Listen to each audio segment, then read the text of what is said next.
मैं वज़ू बना के आया लेकिन नमाज खड़ी होने में थोड़ा टाइम है, अगर वज़ू की हालत में बीड़ी पी लूँ तो वज़ू टूट जाएगा या नहीं टूटेगा? तो सुन लो, बीड़ी पीने से वज़ू नहीं टूटता है, सिगरेट पीने से वज़ू नहीं टूटता है, लेकिन बीड़ी और सिगरेट के पीने का गुनाह आपको पड़ेगा। मा मिनकुम मिन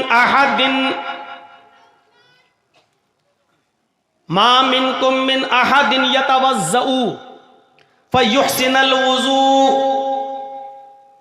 सुम्मा यक़ूल अशहदु अल्ला इलाहा इल्लल्लाह व अशहदु अन्ना मुहम्मदन अब्दुहु व रसूलुहु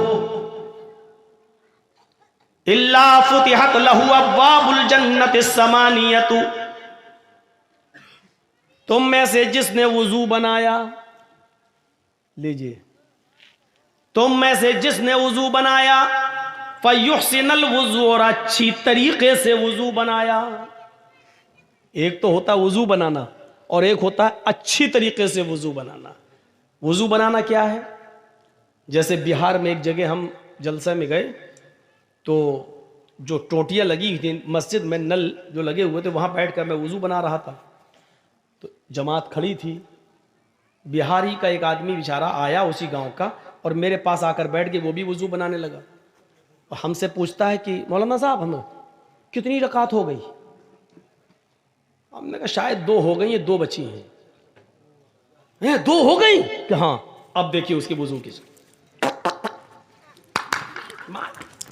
अल्लाह, उसको दोनों मिल गई और मैं जब तक वुजू बना के पहुंचा तो मेरी एक और छूट गई। बैठा तो निकल चुकी थी, 2 रह गई थी। पूछा कितनी मौलाना कितनी हो गई? हमने कहा 2 हो गई, शायद 2 रह गई। उसने इतनी जल्दी वुजू बनाया कि जो रह गई थी वो दोनों मिल गई। अब अल्लाह बेहतर जाने कि इसने वुजू बनाया कि क्या किया, ये वुजू नहीं है। कौन सा वुजू बनाने वाले को जन्नत मिल रही है?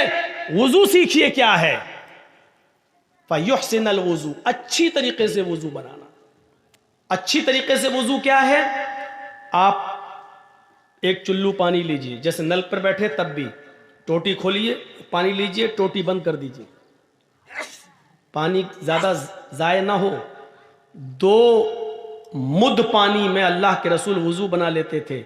4 मुद्द का 1 सा होता है, 4 मुद्द का 1 सा होता है और 1 सा 2.5 किलो का होता है। कितने का? 2.5 किलो का, यानी 2.5 लीटर में का आधा करो तो कितना हुआ भाई? 2.5 किलो। ये 4 मुद्द है, 4 मुद्द का 1 सा, और 1 सा कितने का होता है? 2.5 किलो का। तो आधा सा यानी 4 में से 2 मुद्द, तो आधा सा यानी 2.5 किलो का आधा करिए तो कितना हुआ? सवा लीटर पानी में अल्लाह के रसूल वुजू बना लेते थे। सुन लीजिए, एक बाल्टी भरकर वुजू बनाने वालों, वुजू बनाने का सवाब तो मिलेगा, लेकिन 1 बाल्टी पानी जो खर्च कर दी इसका गुनाह भी पड़ेगा। तुम्हें बचोगे नहीं। सोचिए,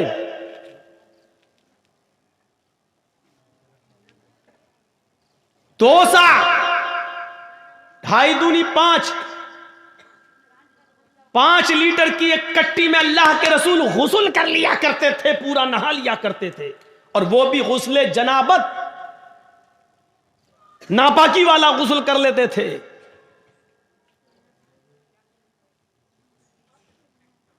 मौलाना साहब इतने में तो हमारे पैर भी नहीं धुलेंगे।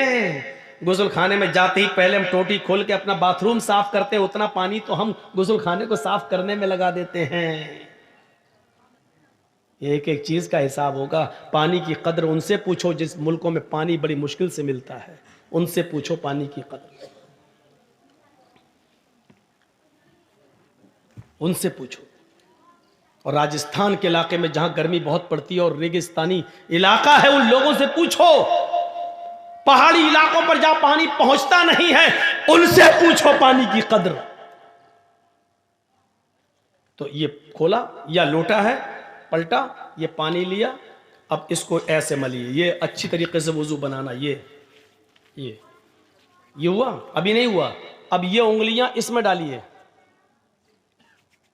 ऐसे, ये वाली उंगलियां इधर और ये वाली उंगलियां इधर, ये।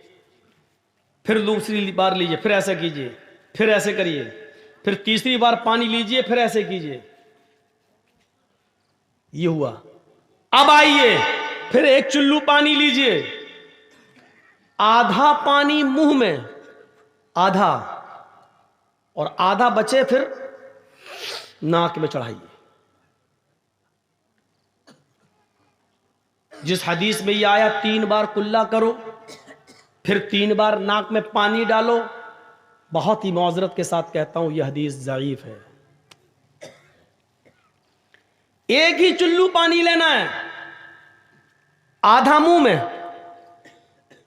अब शुरू में थोड़ी सी आदत नहीं बनेगी, कभी पूरा ही चला जाएगा मुंह में, क्योंकि अभी यहां तक आदत नहीं है आपकी। आधा मुंह में और आधा नाक में।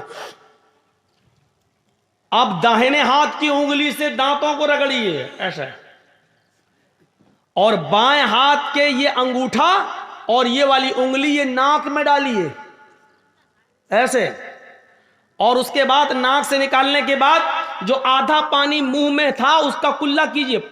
जो पानी मुंह में उसको नीचे डालिए, और ये अंगूठे से ये बाएं नाक का नथुना पकड़िए ऐसे, दबाइए, और नाक झाड़िए कस के। हम ज्यादा जोर से नहीं बोले करेंगे, नहीं तो पता चला यहां असली की यहीं टपक जाएगा। ऐसे करके झाड़िए, फिर इस उंगली से आप ये पकड़ के दबाइए ऐसे, फिर झाड़िए, और फिर दोनों हाथ से पकड़ के उसको साफ करिए।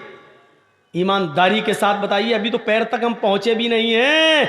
ईमानदारी के साथ बताइए, हाथ धुलने तक और कुल्ला और नाक में पानी डालने तक कितने लोग अमल करते हैं हमारी सोसाइटी और समाज में? इसका मतलब हमारा वुजू भी अभी सही नहीं है, नमाज का नंबर तो बहुत दूर में आएगा।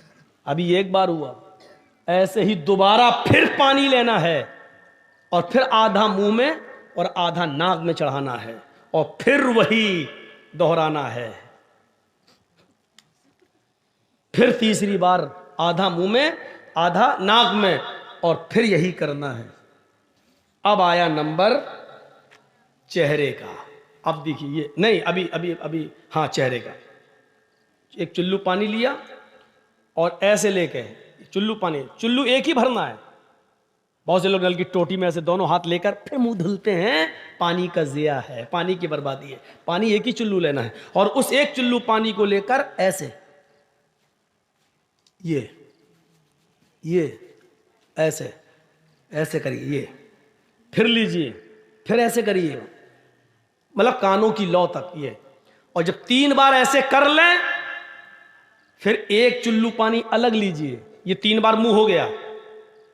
अब एक चुल्लू पानी लेकर उसको दोनों हाथों पर ऐसे डाल के ये ऐसे करके, अब ये दाढ़ी में ऐसे, जिसकी दाढ़ी हो वो ऐसे करे। अब जिसकी दाढ़ी होगी वो करेगा। अब चिकने चपाट लेडीज चेहरे वाले थोड़ी कर पाएंगे बेचारे, जिनके चेहरे औरतों की तरह, बेचारे क्या करेंगे? वो बेचारे नहीं लेंगे चुल्लू पानी, दाढ़ी नहीं है तो क्या करेंगे वो? जिसकी दाढ़ी है वो, ये है आपका मुंह। मौलाना साहब तकरीर कहाँ कर रहे हैं? ये मसले सीखना जरूरी है। जलसे बहुत सुन चुके हैं आप, लंबी चौड़ी तकरीरें बहुत सुन चुके हैं आप। 20 साल से तकरीरें करने आ रहा हूं। अगर हमारा वुजू ही सही नहीं है तो 20 साल की मेहनत बेकार हो गई हमारी। जलसे नमाज और आदि बनाने के लिए होते हैं इबादत का। अगर उन जलसों से हमारी इबादतें वैसी की वैसी हो रही हैं तो फिर इन जलसों का कोई फर्क नहीं पड़ रहा हमारी जिंदगी पर, जब हमारा वुजू सही नहीं, हमारी नमाजें सही नहीं। और कल इंशाअल्लाह बताऊंगा आपको नमाज के टॉपिक पर। आज ये बता रहा हूं जन्नती कौन, और कल नमाज के टॉपिक पर अजान क्यों दी जाती है, कल ये बताऊंगा। जोहर में 4 रकात क्यों है, कल ये बताऊंगा। फजर में 2 रकात क्यों पढ़ी जाती है, ये बताऊंगा। मगरिब में 3 रकात क्यों पढ़ी जाती है, ये बताऊंगा। मगरिब और इशा की और फजर की नमाज में जोर से क्यों पढ़ा जाता है, इमाम जोर से तिलावत क्यों करता है, जोहर में और असर में आदमी आहिस्ता क्यों पढ़ता है, कल ये बताऊंगा।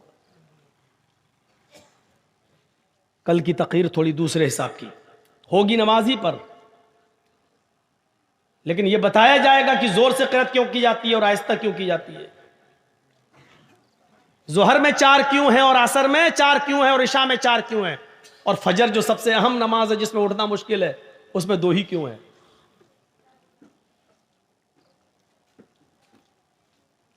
तो ये वुजू अभी अब 3 बार चेहरा हो गया, अब ये हाथ ऐसे लीजिए, 1 चुल्लू पानी बस, और इसी को आप चढ़ा लीजिए। बहुत से लोग कहते हैं ऐसे करोगे तो गुनाह ऊपर चढ़ जाएंगे। अल्लाह के बंदे, अपनी अकल से मत दौड़ाओ सारी खुराफातें। पानी लिया और ऐसे करो, और इस हाथ से ऐसे ऐसे ये कोहनी तक आप धुलिए, फिर लीजिए, फिर कोहनी तक धुलिए, फिर इसी दाहिने हाथ में 1 चुल्लू पानी भरकर फिर उल्टे हाथ पर ऐसे ऐसे कीजिए, ये फिर लीजिए, फिर कीजिए, और उसके बाद में एक बार पानी लिया चुल्लू में, 1 ही चुल्लू पानी, फिर लेकर फिर आपको ऐसे करके ये ऐसे करके ये करना है। सुनिए, मसा यहां तक लाइए, जहां पर सर पर तकिया रखते हैं आप, ये यहां तक, जिसको हम लोग गुद्दी बोलते हैं, यहां तक लाइए हाथ, बिल्कुल ऐसे ही। और इसको पूरी तरीके से, बहुत से लोग क्या करते हैं जो हिप्पी कट बाल रखते हैं, जो शाहरुख खान बने हुए हैं, अरे हम क्या इनके नाम लें, जो हिजड़े बने हुए हैं, ये कहूं, ये ज्यादा बेहतर है। हम तो ये जुमला इस्तेमाल करेंगे, जिसको बुरा लगता हो वो लगे और कल ना आए।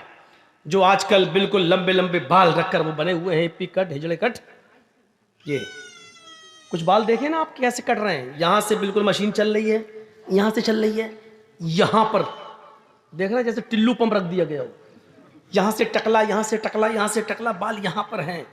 कसम खुदा की ऐसा लगता है ये बाल कौन से हैं, इसको हम कहते हैं सुअर कट बाल, सुअर कट बाल है ये लोग रख रहे हैं आज। ये तो क्या है सर का मसा, ये और फिर यहां से वापस लाइए, ये अब आपका सर का मसा हो गया, और जोर से करना है, बाल बिगड़ जाने दो। अरे हमारे भी तो बिगड़ गए हैं, हम भी तो कंगी अंगी करके आए। आपको समझाने के लिए देखिए, ये लिया यहां से लेके ऐसे, ये लीजिए, ये हो गया, फिर यहां से वापस लाइए, ये। अब उसके बाद दोबारा पानी लेने की जरूरत नहीं है, इसी दोनों उंगलियों को कान में डालिए और कान में आप फेरते चले जाइए, आपकी उंगली अपने आप घूमती रहेगी। क्यों? उसमें वो गड्ढे बने हुए हैं, ये अपने आप जब आप ऐसे करेंगे, ऐसे चलाएंगे तो सब उसकी जो नालियां बनी हुई हैं उसमें जाता रहेगा। ये करने के बाद ऐसे देखिए, ये कर लिया, और ये 2 अंगूठे, ये देखिए, ये गौर से, इस वक्त खरगोश मत समझना हमको, ये 2 अंगूठे जो अभी यहां करने के बाद ये एक बार, ये है आपका सर का मसा। ईमानदारी के साथ बताइएगा ऐसा वुजू कौन बना रहा है आजकल? चले हैं नमाज पढ़ने के लिए, 900 चूहे खा के बिल्ली चली हज को। अब उसके बाद में आइए पानी के लिए पैर धुलने का। तो ये पैर धुलने का बड़ा अजीब मसला है, 3 बार कैसे धुला जाएगा? अब चिल्लू भर पानी लेकर तो नहीं धुला जाएगा, तो आपके पास जो लोटा हो तो वो उस पर थोड़ा सा पैर में उलट कर ये करिए ऐसे, और फिर ये उंगली ऐसे, एक उंगली, अब हम मोजे पहने हैं तो इसलिए एक उंगली को जैसे हम हाथ में किया था ऐसे ही इसको भी ऐसे करिए। आपको लगता है कि कहीं खुश्क न रह जाए, थोड़ा सा पानी और डाल लीजिए, फिर ऐसे करिए, ये ऐसे 3 बार ये और 3 बार ये, दोनों पैर कम से कम यहां तक, टखने तक, यहां तक धुलना है। ज्यादा अगर आप धुल लेते हैं तो कोई मुजायका नहीं है, कोई हर्ज नहीं है, धुल सकते हैं। यह है आपका वुजू, जिसको कहते हैं फयुहसिनुल वुजू, अच्छी तरीके से वुजू बनाना। अब हदीस सुनिए, मा मिनकुम मिन अहदिन यतवज़्ज़उ फयुहसिनुल वुजू सुम्मा यक़ूल, तुम में से जिसने वुजू बनाया और अच्छी तरीके से वुजू बनाया, और वुजू बनाने के बाद खड़ा हो गया, वुजू बनाकर फारिग हुआ, खड़ा हो गया, खड़ा होने के बाद जिसने ये दुआ पढ़ी, अशहदु अल्ला इलाहा इल्लल्लाहु व अशहदु अन्ना मुहम्मदन अब्दुहु व रसूलुहु, जिसने वुजू बनाने के बाद ये दुआ पढ़ी, इल्ला फुतिहत लहु अब्वाबुल जन्नतिस समानिया, ऐसे आदमी के लिए जन्नत के 8 दरवाजे खोल दिए जाते हैं। जन्नत के 8 दरवाजे इस आदमी के लिए खोल दिए जाते हैं। अच्छी तरीके से वुजू बनाकर दुआ मांगने वाला, दुआ पढ़ने वाले के लिए जन्नत के 8 दरवाजे खोल दिए जाते हैं। ये है जन्नत। मोबाइल में 2 GB खर्च करके जहन्नम कमा रहे हो, पैसा खर्च कर करके वो जहन्नम ले लेते हो, लेकिन जन्नत फ्री में मिल रही, हम लेने के लिए तैयार नहीं। ये हो गया वुजू। और वुजू बनाने के बाद जिसने दुआ पढ़ी, और दुआ देखो इतना सा बच्चा कुर्सी चोरी करके कहां भाग रहा है। रहने दो, किसी बड़े बाप का बेटा लग रहा हो, अभी से जमीन पे नहीं बैठ रहा, अभी से कुर्सी पे बैठ रहा है। हमें डर लगता है आगे चल के ये मोदी ना बन जाए। तो वुजू बनाया और अच्छी तरीके से वुजू, और वुजू बनाने के बाद ये दुआ, बहुत से लोग ये दुआ भी पढ़ते हैं, अल्लाहुम्मा जालनी मिनत तव्वाबीन व जालनी मिनल मुतताहिरीन। कोई हर्ज नहीं, पढ़ सकते हो, जायज़ है। लेकिन मुस्लिम शरीफ की हदीस में इतनी ही दुआ बताई जितनी मैंने पढ़ी है, अशहदु अल्ला इलाहा इल्लल्लाह व अशहदु अन्ना मुहम्मदन अब्दुहु व रसूलुहु। अगर इतनी दुआ पढ़ते हैं तब भी काफ़ी है, और ये हदीस सही है, मुस्लिम की है। तिरमिज़ी के अंदर अल्फाज की ज़्यादती है, अल्लाहुम्मा जालनी मिनत तव्वाबीन व जालनी मिनल मुतताहिरीन। आप पढ़ सकते हैं, कोई हर्ज की बात। तो जिसने ये दुआ पढ़ी उसके लिए जन्नत का 1 नहीं, 2 नहीं, 3 नहीं, 4 नहीं, 8 दरवाजे उसके लिए खोल दिए जाते हैं। जन्नत के 8 दरवाजे उसके लिए खोल दिए जाते हैं।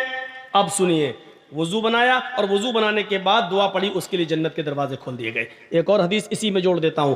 हजरत बिलाल रजी अल्लाह तआला अन्हु को अल्लाह के नबी सल्लल्लाहु अलैहि वसल्लम ने फरमाया, आए बिलाल मैंने जन्नत का दौरा किया, आए बिलाल मुझे जन्नत दिखाई गई, आए बिलाल जब मुझे मेराज हुई और मुझे जिब्रील ने जन्नत का मुआयना कराया, मुझे जन्नत दिखाई, तो मैंने जन्नत देखी। जन्नत के अंदर हमने तुम्हारे जूतों की आवाज सुनी। आए बिलाल जन्नत के अंदर मैंने तुम्हारे जूतों की आवाज सुनी। तुम ऐसा कौन सा अमल करते हो जिस अमल की वजह से मैंने जन्नत के अंदर तुम्हारे जूतों की आवाज सुनी। यानी अल्लाह ने मुझे पेश की, ये बता दिया है, मुझे अल्लाह ने पहले ही से ये बाखबर कर दिया है कि मैं बिलाल को जन्नत देकर रहूंगा। आए बिलाल ऐसा अमल बताओ जो तुम दुनिया में करते हो और अल्लाह ने उस अमल के बदले में तुम्हें जन्नत दे दी। तो जानते हो हजरत बिलाल ने कौन सा अमल बताया? कहा अल्लाह के रसूल वैसे तो मैं नहीं जानता कि कोई अमल मेरा ज्यादा हो, जो सब करते हैं वो मैं भी करता हूं, जितना सब करते हैं उतना मैं भी करता हूं, लेकिन एक अमल शायद है जो मैं औरों को करते हुए नहीं देखता। फरमाया क्या? बिलाल बताओ क्या? फरमाया अय अल्लाह के रसूल मैं बगैर वुजू के कभी नहीं रहता, मैं बिना वुजू के कभी नहीं रहता। आए अल्लाह के रसूल जब भी मेरा वुजू टूटता है, जब भी मैं पेशाब व पायखाने से फारिग होता हूँ, जब भी मैं सोकर उठता हूँ, या जब भी मेरा किसी और वजह से वुजू टूट जाता है, किसी और वजह से वुजू टूट जाता है, तो अल्लाह के नबी फिर मैं फौरन वुजू बना लेता हूँ, फिर मैं फौरन वुजू बना लेता हूँ। और जब भी मैं वुजू बनाता हूँ तो मैं 2, 4, 6, 8 रकात जितनी अल्लाह मुझे ताकत देता है मैं जरूर पढ़ लेता हूं। यानी मैं वुजू बनाकर 2, 4 नफिल नमाज तहय्युतुल वुजू मैं जरूर अदा कर लेता हूं। पहली चीज मैं बिना वुजू के नहीं रहता, जब भी मेरा वुजू टूट जाता है मैं फौरन दोबारा वुजू बना लेता हूं, और जब भी मैं वुजू बनाता हूं तो मैं 2 रकात कम से कम तहय्युतुल वुजू जरूर पढ़ लेता हूं। अल्लाह के नबी ने कहा बस बस बस आए बिलाल यही तेरा वो अमल है जो तुझे जन्नत के अंदर ले गया। पता चला कि बावुजू रहना और जब भी वुजू बनाया जाए उसके बाद 2 रकात नफिल पढ़ लेना, यह भी जन्नत में जाने वाला एक रास्ता है। हम आए ही हैं इस दुनिया में जन्नत कमाने के लिए,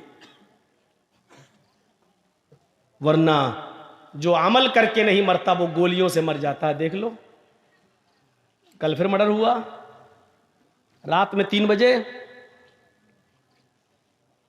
20 साल से सबसे ज्यादा तकरीरें मेरी कत्ल पर वही मौजमपुर, हाड़ू चक और नारायणपुर वाले इलाके में होती है, कत्ल पर। क्या फर्क पड़ा है? आप ईमानदारी के साथ बता दीजिए, तकीरों का कोई असर हो रहा है? जलसा चाहिए मौलाना जर्जीस साहब का, कोई और मौलाना नहीं चलेगा, जर्जीस साहब हर हाल में चाहिए। और जर्जीस साहब की 20 साल की तकीरों का असर देखो, न कत्ल बंद हो रहा है, न जराइम बंद हो रहे हैं, न कैरम बोर्ड बंद हो रहा है, न गाली गलूच, न शराब नोशी, न सूद, न ब्याज, कोई कमी उसमें नहीं आ रही है। यह सूरत हाल पैदा है। हम और आप सब इस दुनिया में, इसीलिए मैंने कहा कल का भरोसा नहीं। बताइए 16 साल का लड़का, 19 साल का आदमी, अभी उस बेचारे ने जिंदगी में देखा क्या था? मैं नहीं जानता हूं कि वो अच्छा था या बुरा। अच्छे और बुरे का फैसला तो मेरे भाइयों सिर्फ अल्लाह के अलावा कोई नहीं कर सकता। और याद करो उस जंग को जिसमें एक काफिर कई मुसलमान सहाबा को कत्ल कर चुका है, और जब एक सहाबी उसके पास पहुंच गए और उसको मारने के लिए तलवार उठाई, क्योंकि वो कई लोगों को मार चुका था, जब सहाबी ने उसके पेट में तलवार मारना चाहिए, मौका अच्छा था, तो उसने फौरन तलवार फेंक दी और कहने लगा अशहदु अल्ला इलाहा इल्लल्लाह व अशहदु अन्ना मुहम्मदन अब्दुहु व रसूलुहु। देखो मैंने तलवार फेंक दी, कलमा पढ़ लिया, अब मुझे मत मारो, मैं मुसलमान हूं, मैं सहाबी, मैं इस्लाम ला चुका हूं। उस सहाबी ने तलवार रोक ली और रोकने के बाद कुछ सोचने लगा, कुछ सोचा और सोचने के बाद उठाकर तलवार मार ही दी और उसको मार डाला। जंग खत्म होने के बाद अल्लाह के नबी सल्लल्लाहु अलैहि वसल्लम के पास आए, कहा अल्लाह के रसूल उसने कई लोगों को मारा, जब मारते मारते हमारे करीब आया और मैंने तलवार उसके ऊपर उठाई तो उसने फौरन कह दिया अशहदु अल्ला इलाहा इल्लल्लाह व अन्ना मुहम्मदन अब्दुहु व रसूलुहु। उसने तलवार फेंक दी थी, कहने लगा कि मैं इस्लाम ले आया, मुझे मत मारो, मैंने रोक लिया तलवार, लेकिन उसके बाद फिर मैंने तलवार मार दी, क्योंकि मैंने जान लिया था कि वो मौत के डर से कह रहा है। उसने देख लिया कि तलवार मेरे हाथ में, वो मौत से बचने के लिए कलमा पढ़ रहा है। अल्लाह के नबी सल्लल्लाहु अलैहि वसल्लम ने फरमाया लिमा कतलता लिमा कतलहू, तुमने उसको लिमा कतलतहू, तुमने उसको कत्ल क्यों किया? जब उसने कलमा पढ़ लिया था तो तुमने उसको कत्ल क्यों किया? इस सहाबी ने जवाब दिया आय अल्लाह के नबी, वो मौत के डर से कलमा पढ़ रहा था, उसने जब देख लिया कि मेरे हाथ में तलवार है और यह आदमी मुझे बिल्कुल मारने के दर पे है, तब उसने मौत से बचने के लिए कलमा पढ़ लिया, इसलिए मैंने उसको मार दिया। फरमाया अशक़क़्त क़ल्बहू, उसने मौत के डर से कलमा पढ़ा या अल्लाह के डर से कलमा पढ़ा, ये तुझे कैसे पता चला? क्या तूने उसके दिल को चीर कर देख लिया था? क्या तू उसके दिल में घुसा हुआ था? तुझे कैसे पता चला कि उसने मौत के डर से पढ़ा है या अल्लाह के डर से? कल कयामत के दिन तू इस कलमे को क्या जवाब देगा?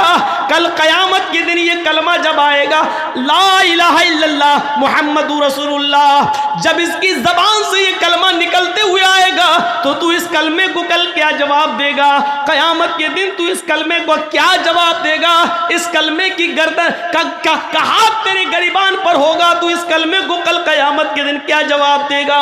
मेरे भाइयों, इस हदीस से पता चलता है कि किसी भी कलमा गो मुसलमान को मारना, किसी मुसलमान को कत्ल करना कितना बड़ा जुर्म है। उस कयामत के दिन जिस आदमी को कत्ल किया गया है, मकतूल जिसको कत्ल किया गया है, कयामत के दिन अपने कातिल को ढूंढेगा, इधर उधर पूरे मैदाने महशर में ढूंढता फिरेगा। जब कातिल उसको नजर आ जाएगा तो ये उसके सर के बाल पकड़कर उसको खींचते हुए लाएगा और सीधे लाकर अल्लाह रब्बुल आलमीन के सामने लाकर खड़ा कर देगा। अल्लाह पूछेगा मेरे बंदे ये क्या है? वो कहेगा आय अल्लाह, ये मेरा, इसको मैं खींच कर तेरे दरबार में लाया हूं। आए मेरे परवरदिगार, आय अल्लाह, सल हाजा लिमा कतलनी, आज तू इससे सवाल करके इसने दुनिया में मुझे क्यों मारा था, आज इससे तू सवाल कर इसने दुनिया में मुझे क्यों कत्ल किया था, आज इससे तू पूछ इसने दुनिया में मुझे क्यों कत्ल किया था। मुझे कत्ल करने के बाद मेरी बीवी को बेवा किया था, मेरे बच्चों को यतीम किया था, इससे पूछ के मेरी बीवी का क्या कसूर था जो तूने उसको बेवा कर दिया, इससे पूछ के मेरे बच्चों का क्या कसूर था कि तूने उसको यतीम कर दिया, इससे पूछ कि मेरी बाप का मेरी मां का क्या कसूर था कि तूने उससे उसकी औलाद छीन ली। वो रोते रहे, पूछ इससे, आय अल्लाह ये मेरे सवाल का जवाब नहीं देगा, आज तेरे सवाल का जवाब देगा। सल हाज़ा लिमा क़तलनी, इससे पूछ कि इसने दुनिया में मुझे क्यों मारा था, इसने दुनिया में मुझे क्यों कत्ल किया था। इस हदीस के होते हुए कितना बड़ा दिल और कितना बड़ा कलेजा है कातिलों का, ये सोचकर कि एक दिन उनको भी मरना है, ये सोचकर उनके दिल क्यों नहीं कांप जाते। कैसे नहीं मरेगा तो आदमी ऐसे मरेगा, मरना है। हाँ यही वो अमल है जिसने तुम्हें जन्नत के करीब कर दिया है, बावुजू रहना। और जब भी वुजू टूटता, और याद रखिएगा वुजू उन्हीं चीज़ों से टूटता है जिन चीज़ों को अल्लाह के रसूल ने बयान कर दिया है। मा अखरजा मिनस सबीलैन, पेशाब और पायखाने के रास्ते से किसी भी चीज़ के निकलने से वुजू टूट जाता है। पेशाब करने से भी वुजू टूट जाता है, लेटरिन करने से भी वुजू टूट जाता है, हवा के खारिज हो जाने से वुजू टूट जाता है। इसी तरीके से गहरी नींद सो जाने से, सोकर उठने से वुजू टूट जाता है। इसी तरीके से कै आ जाए, उल्टी आ जाए, उससे वुजू टूट जाता है। इसी तरीके से आपकी नाक के नक्सीर फूट जाए तो उससे वुजू टूट जाता है। इसके अलावा और चीज़ों से वुजू नहीं टूटता, अगरचे वो गुनाही क्यों ना हो। मसलन कोई पूछता है कि मौलाना साहब